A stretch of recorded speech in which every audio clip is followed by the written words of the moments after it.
Okay. Thank you. I'm joining from my phone, so you'll have to project the slides for me. Thank you so much. It is on. So, right, thank you. Next slide. So I'd like to thank the organizers, Dr. Hemant, for this wonderful opportunity. And this is actually a very excellent and comprehensive document, the ELN Guidelines 2020, and it has been written by a very esteemed body of experts. Next slide. So what's new in diagnosis and monitoring? Next. Not too much, but they've identified all the main things that we need to do when we have a new patient, and they've stated that quantitative PCR upfront is not mandatory, but we need to look at all the comorbidities to identify which of the TKIs is best for them. Next. The atypical BCR-ABL transcripts have been identified as a major impediment to identifying the response to patients. So it's important to make sure that your patient is not one of the 2 to 4% who has an atypical BCR-ABL at the baseline. Next. The definitions have been clarified of MR4, 4.5, 3 and 4 and 4.5, and they've said to avoid the term complete molecular response, instead go to molecularly undetectable leukemia. Next. The testing, which is going to be discussed further by the next speaker, has also been clarified, and the transcript numbers that we need for controls has been identified. So it's important to discuss this with your lab colleagues. Next.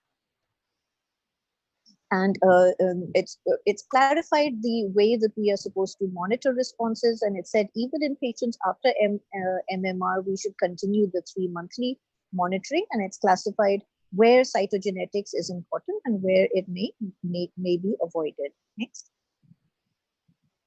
So this is the main table that all of us use. And this has actually not changed too much from previously, except for a few of the things which I will be discussing ahead. Next. So the risk assessment, there are several new things. Next. And the ELL panel recommends the ELTS score, which is the UTOS long-term survival score. So this is an additional score alongside the 3 scores that we usually use. And this is important because it predicts the leukemia-related death in patients on TKI, because these patients don't die from leukemia very often. Next. And this assessment, as you can see, it has mainly the same categories as in the SOCAL, but with different weights. Next. And the importance is in this is that it's based on TKI treated patients, and the effect of age is negative in this because that's not very important in TKI related patients. Next. And this is just an example from the paper, and it has a link to a online scorer. Next. And it mentions in passing the implications of biopsy, which is important in 25% of our patients to define their disease and document myelofibrosis. Next. The most important thing it talks about are the additional chromosome abnormalities, which, if found at any time, make these patients high risk because they predict a poorer response to TKI and a higher risk of progression. Next. And this is where it is in the table. So at any time when they have this, this is considered to be a failure. Next. So what's new in management? Next. So when you're initiating therapy, we now have many drugs available. One of them is not available in India, but all of these agents, it says, are effective and approved in Firstline. Next. And it says when you're deciding on Firstline, look at the comorbidities, and the non-hematological adverse events should be separated into side effects, which affect tolerability and quality of life, and complications, which occur in less number of patients, but are very important because apart from the effect on health and quality of life, they may even cause death. So it's very important to look at these. Next. They also for the first time mention generics, and they say that they are an effective option for initial therapy. So generic imatinib has been given their stamp of approval.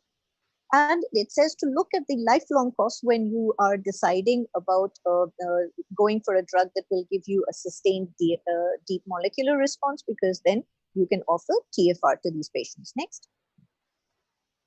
And another interesting thing is that it talks about the 3 month and 6 month, which was there earlier in ELN. But I think to just notice that now the NCCN guidelines will also be harmonizing with this. So actually, you're not going to be changing at 3 months. It will be changing at 3 months plus. So so most changes will occur actually at 6 months, which is there in ELN. And now NCCN has also been adopting them because that's going to be harmonized. Next. So it talks a little about failure of first line. Next. Next, please. And the second line treatment, as you know, is very important. You have to look at mutations.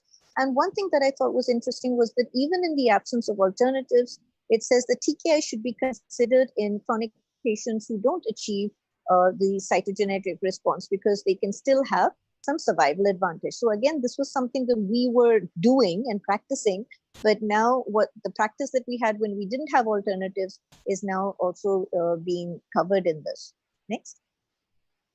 The TKI, and of course, we have to look at mutations. So this table is very important, though it does say that for bosutinib, we don't have too much data. So some of the mutation evidence for bosutinib may change. Next.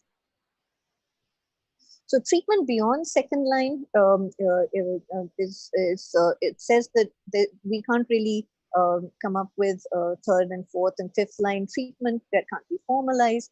But of course, we know that, so that's pretty much there. Next. And this is a very important table where they talk about end-phase CML and the different strategies of what to do. And one of the important things I saw here was that if you have resistance to a second-line TKI, whether first line or second line, they recommend going to ponatinib, which of course may be something that we would have to see in our scenario, or it says to go on to allogenic transplant. So this is an additional table which tells you what to do with more advanced stage CML. Next. And it really talks a lot about treatment-free remission. Next. And treatment-free remission is included in the table. So it says that the indication definitely would be if patients are in MR4 at least. And it talks about how to monitor them and when they have failure. So all of these additions are being included into our table 4. Next. And it summarizes some of the data from the studies. Next. And it emphasizes the criteria for patients who you are planning to put into TFR. So definitely these should be first-line chronic phase patients. And then it talks about the different other criteria that you should look at when you are deciding on whether the patient is motivated and suitable for TFR. Next. And it highlights the duration of TKI therapy, which it says should be at least 5 years for imatinib and at least 4 years for second generation TKI. And the duration of deep molecular remission should be at least 2 years. So all of these are very nicely laid out. Next.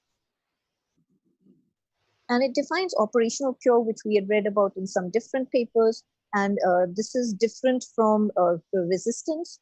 And it is the persistence of detectable disease, either when patients are off therapy or in deep molecular remission. And this is most likely due to immune mechanisms or BCR-ABL transcript. Next.